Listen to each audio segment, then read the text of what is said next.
Buenos días, mi nombre es Evelyn de la Hoz. Voy a exponer acerca de la escultura Coatlicue, que es un monumento de la mitología azteca. Esta escultura habla de un monumento en piedra que significa de la falda de las serpientes. Esta hace parte de la mitología azteca y se relaciona con la diosa de la fertilidad. La diosa de la fertilidad, que a su vez también fue denominada patrona de la vida y de la muerte, madre de Huitzilopochtli, y es un monolito escultura en piedra. Pesa aproximadamente 24 toneladas, tiene 25 metros de altura y fue una imagen encontrada en el centro de México. Representa la feroz imagen de una mujer usando falda de serpientes. Tiene los pechos caídos, que significan fertilidad. Este significado se lo da por la cuestión de que los indígenas amamantaban y las mujeres se le caían los pechos. La escultura tiene representado un collar de manos y corazones humanos. Estos corazones humanos y estas manos se supone que fueron arrancados de las víctimas en los sacrificios. Tiene garras de águila y la cabeza es sustituida por 2 serpientes. Estas 2 serpientes simbolizan la dualidad, el bien y el mal. Las coyunturas están enmascaradas por rostros. En la base está el dios de la tierra, Tlahtecutli, sosteniendo 2 cráneos en la planta de los pies de los talones de la diosa. Estos no se ven directamente de la parte frontal, sino de la parte trasera de la escultura. Esta escultura fue encontrada en el año de 1790 en el centro de México y en la época posterior a la invasión de los españoles, ya en la colonización, y vuelta a enterrar por considerarse una señal adversa tanto por los españoles como por los indígenas. A su vez fue enterrada de nuevo en el claustro de la Universidad Pontificia de Ciudad de México. Posteriormente, Alexander von Humboldt, en el año de 1804, decidió verla, quería verla, le llamaba la atención por todas las historias que se habían tejido sobre ella. Él, al querer verla, después decidió volverla a enterrar por considerarla aterradora y profana. Luego, en el año 1830, se desenterró nuevamente y fue trasladada a la catedral empotrada en uno de sus costados para hacerla visible a las personas, pero luego fue retirada de la catedral y en la época de que los franceses estuvieron en México, en una invasión francesa, Maximiliano la colocó nuevamente en la Casa de la Moneda, que sería posteriormente el Museo Nacional de las Culturas. Esta obra fue considerada una monstruosa obra maestra por sus rasgos, y se trasladó al Museo Nacional de Antropología en el año de 1964. Coatlicue, madre de los 40 surianos y de Coyoalzauhqui, que era una diosa, la hija mayor, que gobernaba o mandaba en sus 400 hermanos. Ella tenía un hogar al pie de un cerro. Y una vez, mientras barría, cayó del cielo un hermoso plumaje. Ella lo recogió del suelo y lo metió en su seno y siguió barriendo. Cuando terminó, volvió a buscar el plumaje en su seno y no lo encontró. En ese momento ella queda embarazada del dios Huitzilopochtli. Sus hijos, los 40 surianos, se sintieron ofendidas por este embarazo al decir que había profanado su familia. En cabeza de Coyoalzauhqui decidieron matar a su madre. No pudieron llevar a cabo este hecho porque ya ella había engendrado a Huitzilopochtli y ya él, con sus poderes, no permitió que acabaran con su vida. Él nació armado y al nacer acabó con todos sus hermanos y a Coyoalzauhqui le decapitó la cabeza y la lanzó al cielo, y de ahí se formó la luna y el resto del cuerpo lo arrojó al pie del cerro donde ellos vivían. Esta es la mitología que trata sobre Cuatlicue.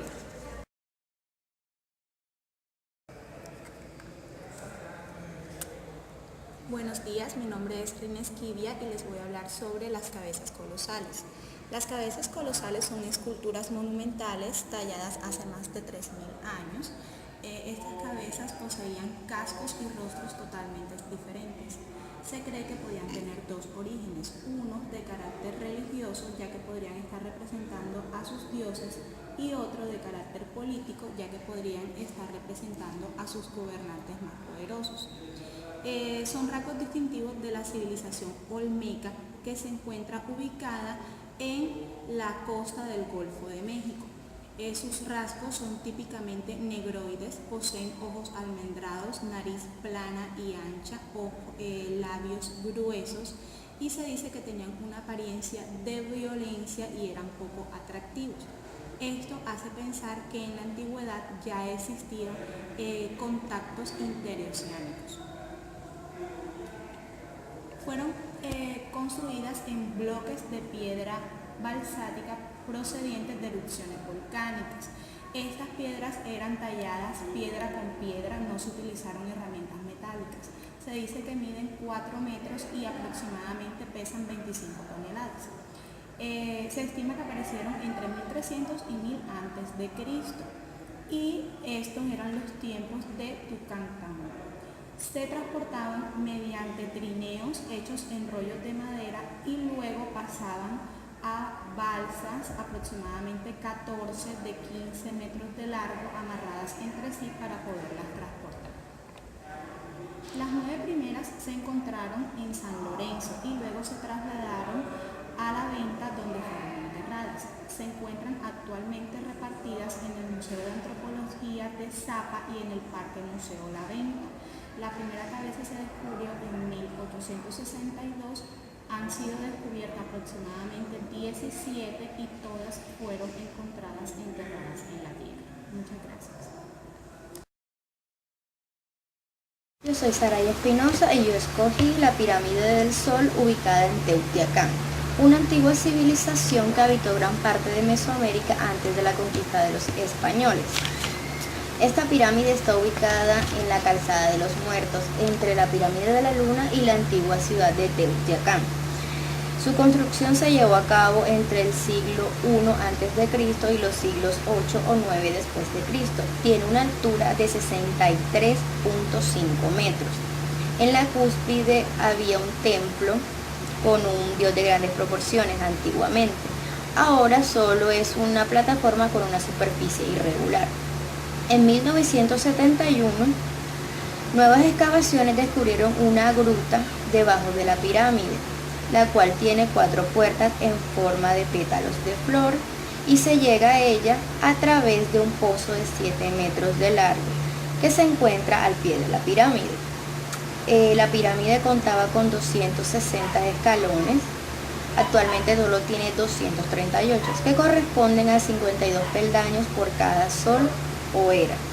Al contar hasta el quinto sol da 260. Esta pirámide es un montículo de tierra conformada por 5 gradas y recubierta con pequeñas piezas de lava petrificada con diferentes tonalidades de rojo, marrón y negro, colores que también se utilizaban para la construcción de las edificaciones de la antigua ciudad de Teotihuacán. Desde el 2010 se investiga si dentro de la pirámide hay ofrendas, y también descubrieron túneles excavados desde el interior de la pirámide. Como dato curioso, se dice que si subes a la pirámide y te paras en el centro de ella y pides un deseo, este se te cumplirá. Las personas también van para recibir energía del cosmos, y los padres suelen subir para llevar a sus hijos a presentarlo al cosmos. Algunos arqueólogos dicen que esta pirámide fue construida sobre cavernas sagradas y que su construcción se llevó a cabo en los años 200 a.C.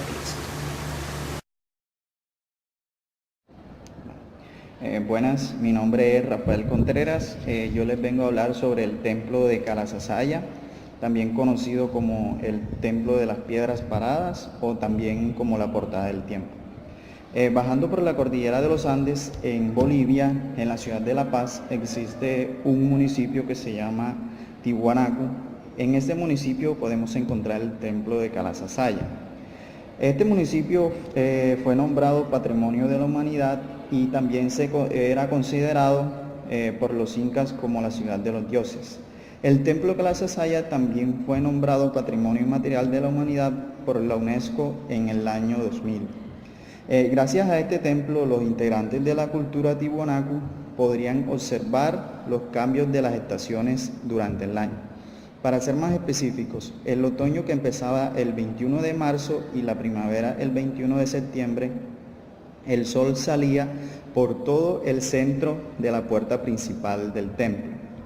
El invierno que empezaba el 21 de junio, el sol salía por el noreste de la puerta principal. Y el verano, que empieza el 21 de diciembre, el sol se asomaba por el sureste de la puerta principal del templo.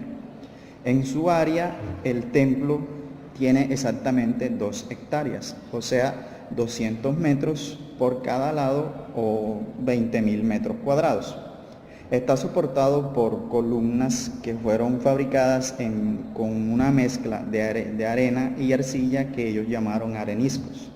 También en la parte frontal sobresalen unas gárgolas que ellos llamaban ogoteros, que sirven para el desagüe de las aguas fluviales. Es decir, que ya en esa época existían un tipo de canalización. El agua que era producida por la lluvia y que el suelo no podía absorber y que de pronto por el estancamiento podrían dañar las estructuras del templo, estas gárgolas o goteros cumplían la función de que corrieran y no producieran daños en las estructuras. También cuenta con pequeñas habitaciones, exactamente 7 del lado derecho y 7 del lado izquierdo, que son semisubterráneas. En la actualidad, en su interior están soportadas por madera.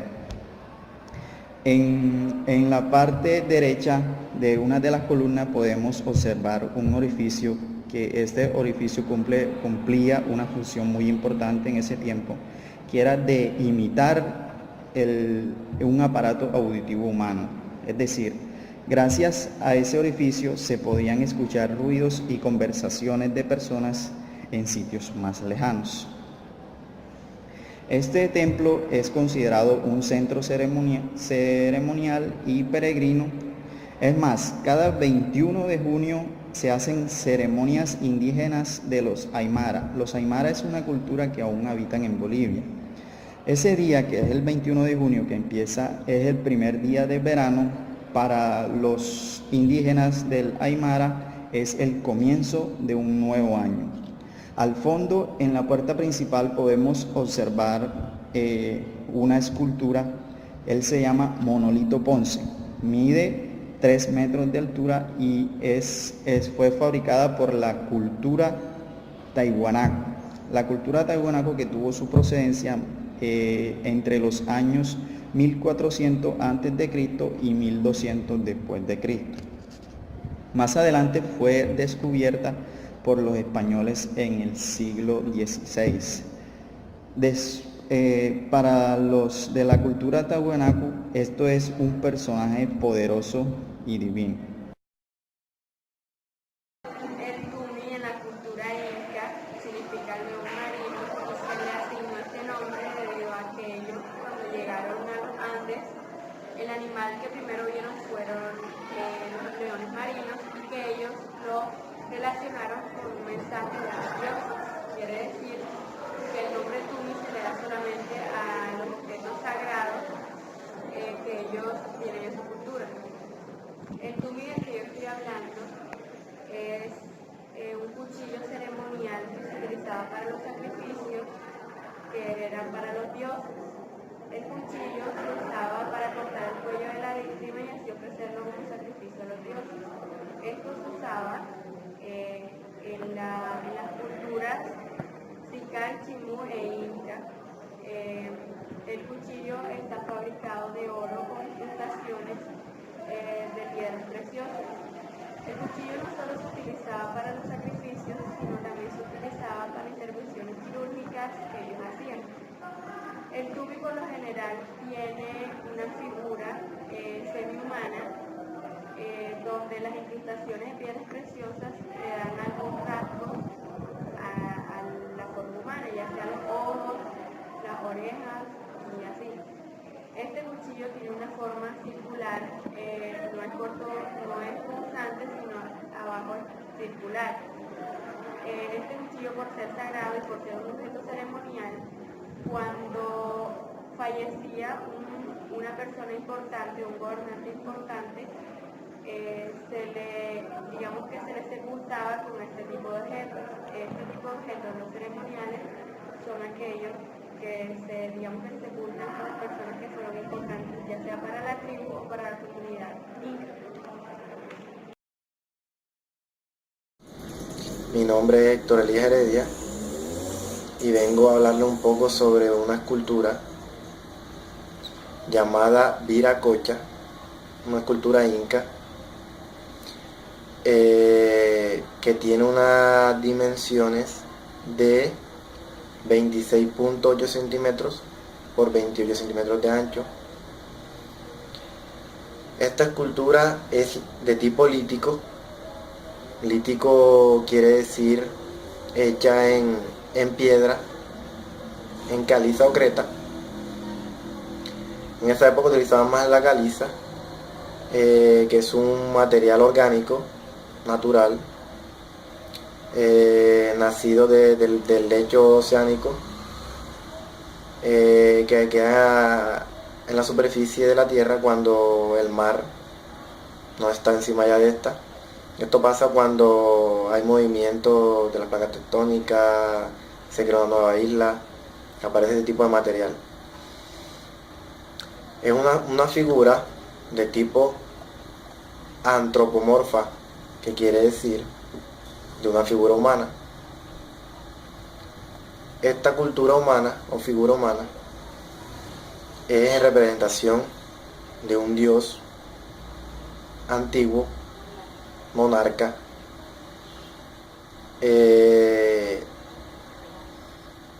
esta figura fue hecha porque este dios se dice que fue el octavo emperador de esa población antigua.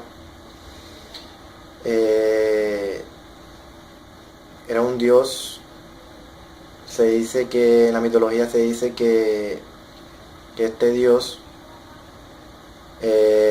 fue parecido a un relato bíblico, una hazaña que hizo donde se rebelaron contra él y acabó el mundo con un diluvio parecido al que se nombra en el Antiguo Testamento.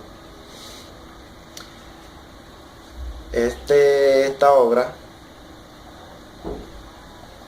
realmente fue hecha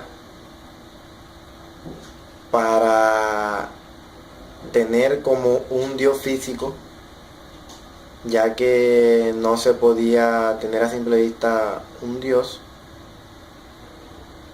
Entonces fue hecha para esta tribu muy antigua. No se sabe quién la esculpió. Se ve que es una obra no muy estética, pues, por decirlo así. Se ve con las proporciones no muy buenas, las proporciones faciales, pero sí tiene figura humana. Y me imagino que es esculpida directamente, no seteada primeramente en barro, sino ahí mismo en la misma piedra, con cincel de la época, me imagino metálicos. Y es una obra que aún sigue vigente en la tribu, en la ciudad de Lima, Perú. Gracias.